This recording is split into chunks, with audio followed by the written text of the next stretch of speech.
Before we begin, I want to ask you something before we start. Have you ever met someone and immediately, without logic, without reason, felt like you already knew them, like something deep inside you recognized them, even though your mind had no memory of their face? The ancient Greeks had a word for it.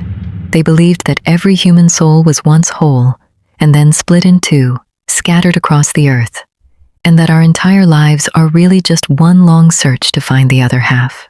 They called it your other half. This is a story about two people who were trained to never feel, who were taught that emotion was a weapon and a weakness, who lived in shadows, carried false names, and crossed borders the way most people cross streets. And yet, they found each other in the worst possible place, at the worst possible time, on opposite sides of the most dangerous line in the history of the world. This is The Spy Who Loved Me. Chapter 1. The Man with No Real Name, Vienna, Austria, October 1962. The city was beautiful the way old wounds are beautiful, with a kind of dignified sadness. Baroque churches and grand coffee houses, cobblestone streets still carrying the memory of a different century. The Cold War had settled over Europe like a second winter.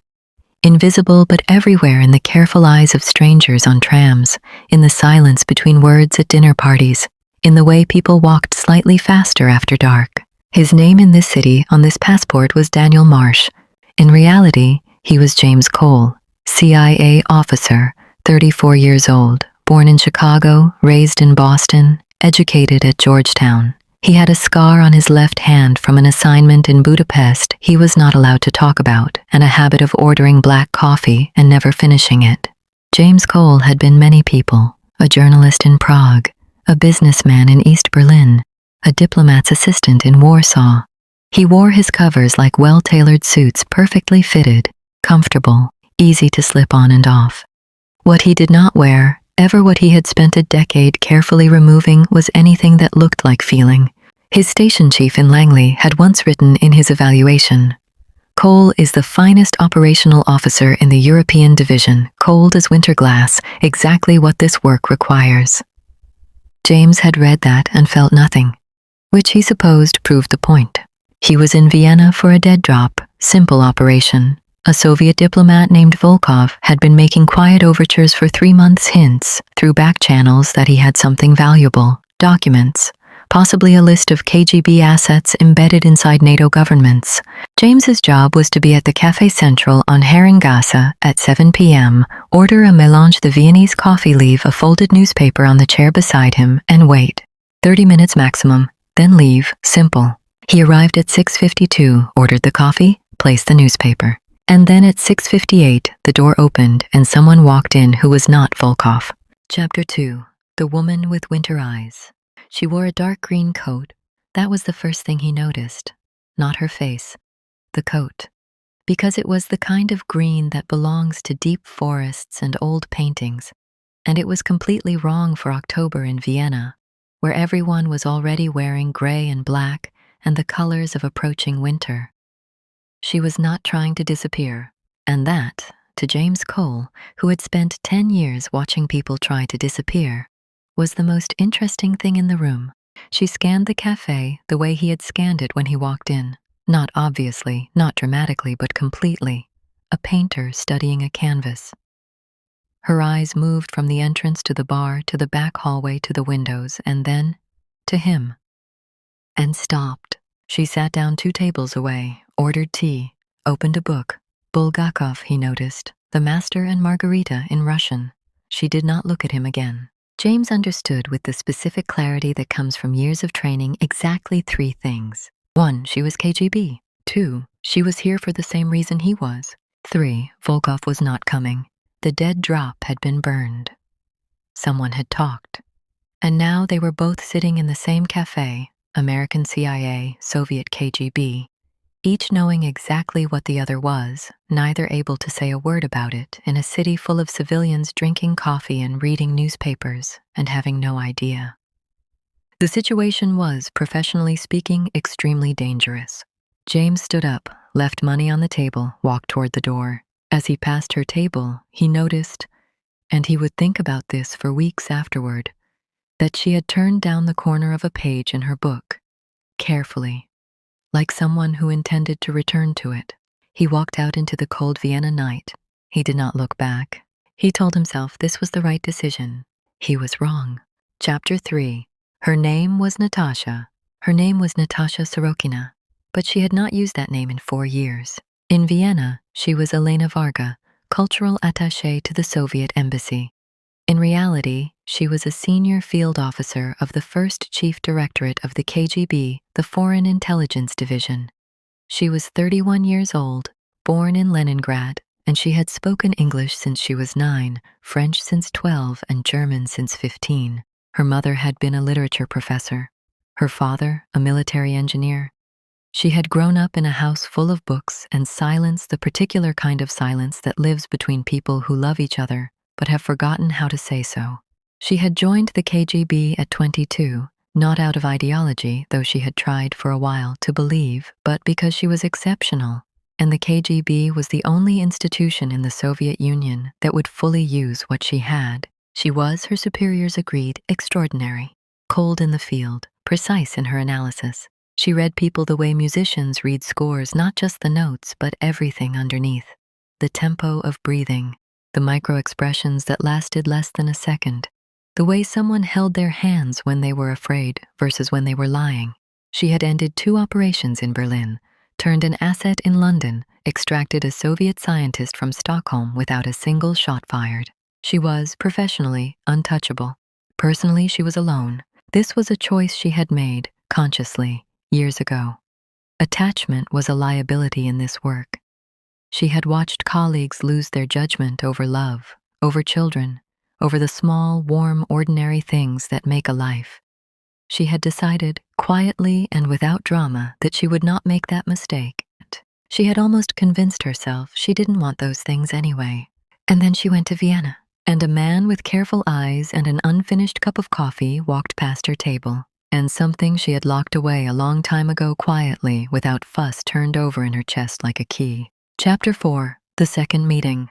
He saw her again on a Tuesday at the Kunsthistorisches Museum. He was there professionally, a contact of his worked in the restoration department, and they had a standing arrangement. He was not expecting her. He was not thinking about her. He had written the Café Central encounter into his report as possible KGB surveillance, no contact made, recommend abort, and considered the matter closed. She was standing in front of a Vermeer girl reading a letter at an open window. She was perfectly still, not performing stillness, actually still, the way people are still only when they have forgotten for a moment to be anything other than themselves. James stopped. He should have turned around. He knew it. Every cell of his training told him to turn around. He walked toward her instead. He stood beside her and looked at the painting. The girl in the painting, her face reflected in the glass, reading words from someone far away. Longing made visible. She's waiting for him to come back, James said in English, quietly, to no one in particular. A pause, the length of a held breath. Or she's deciding whether to go to him, Natasha said, in perfect, unaccented English, also to no one in particular. They stood like that for a long moment, side by side, not looking at each other, both looking at a girl reading a letter across 400 years of paint and silence. You know who I am, James said. Yes, she said, and you know who I am. This is a very strange conversation. All the interesting ones are. He almost smiled. He noticed he almost smiled and filed that away as something to think about later. There's a coffee house, he said, on Schottengasse. They have the best Apfelstrudel in Vienna. I'll be there tomorrow at noon, not professionally. He walked away without looking back. That night, in her apartment on Josefstädter Strasse, Natasha Sorokina sat at her desk for a long time without writing anything in her report. Then she closed the file.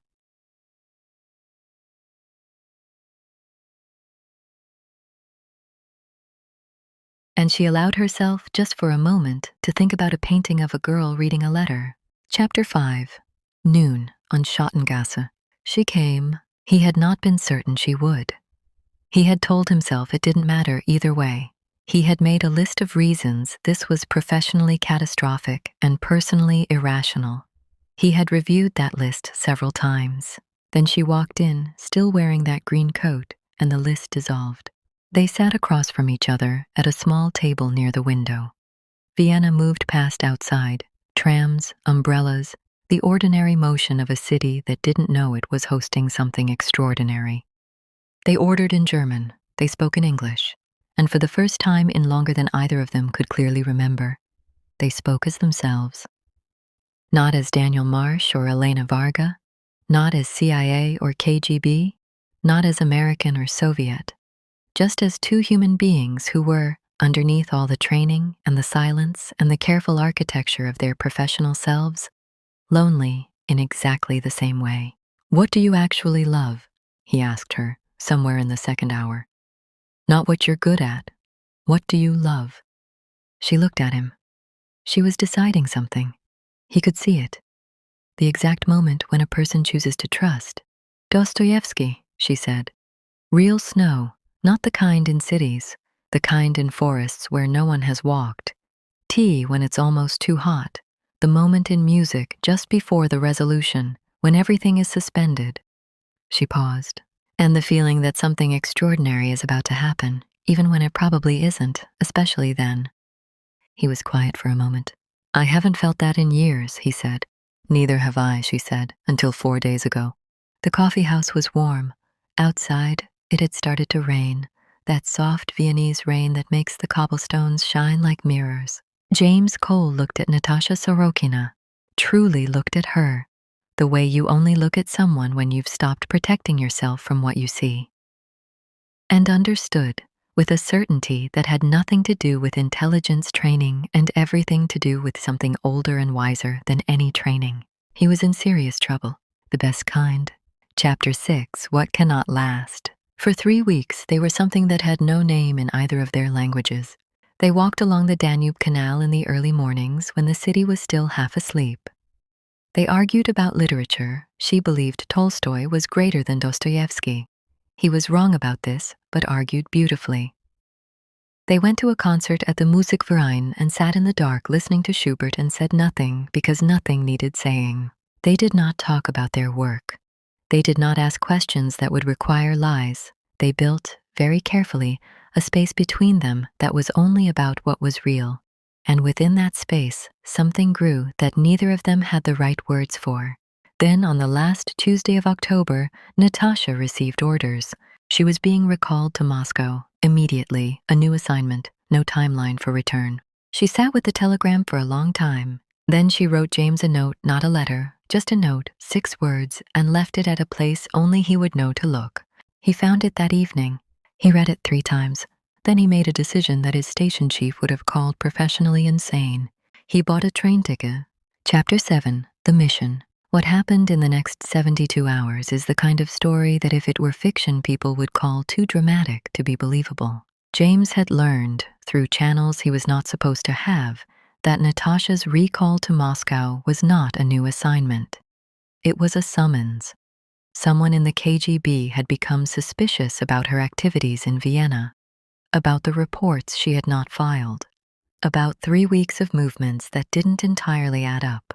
She was walking back into danger, and she didn't know it.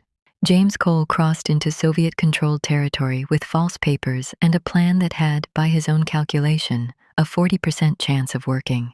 He found her through a contact in the Soviet Cultural Mission, a man who owed him a favor from Budapest. He reached her with 1 hour to spare at a railway station in a small town near the Austrian border where she had stopped overnight. She saw him on the platform and went completely still. "You're insane," she said. "Probably," he said. "They know, Natasha. You need to come back with me, right now." She looked at him for a long time. In her eyes he could read it because he had learned to read her was everything at once.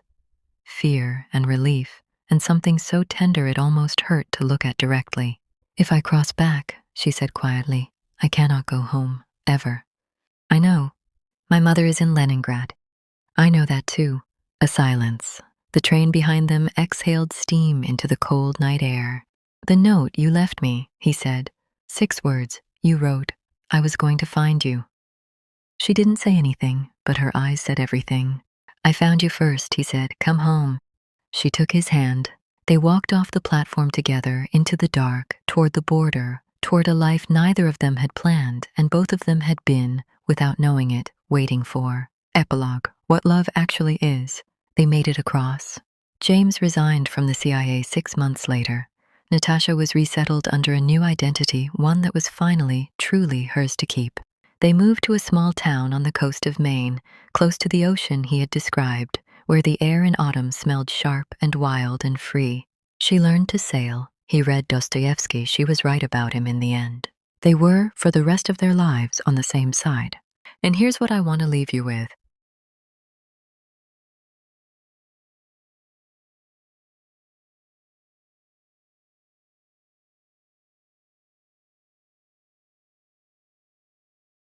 We are told our whole lives that love is something that happens to lucky people, to people whose circumstances cooperate, to people on the right side of the right lines. But James and Natasha were on opposite sides of the most fortified line in human history.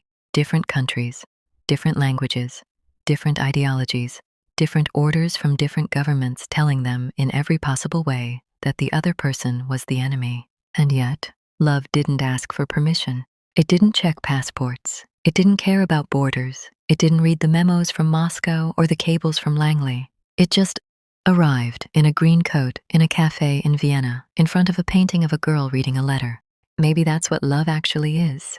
Not a feeling that comes when everything is perfect, but a recognition, a door opening inside you that you didn't even know was there, and the courage, or the madness, or maybe they're the same thing, to walk through it, even if it's the most dangerous thing you've ever done. Especially then, the end,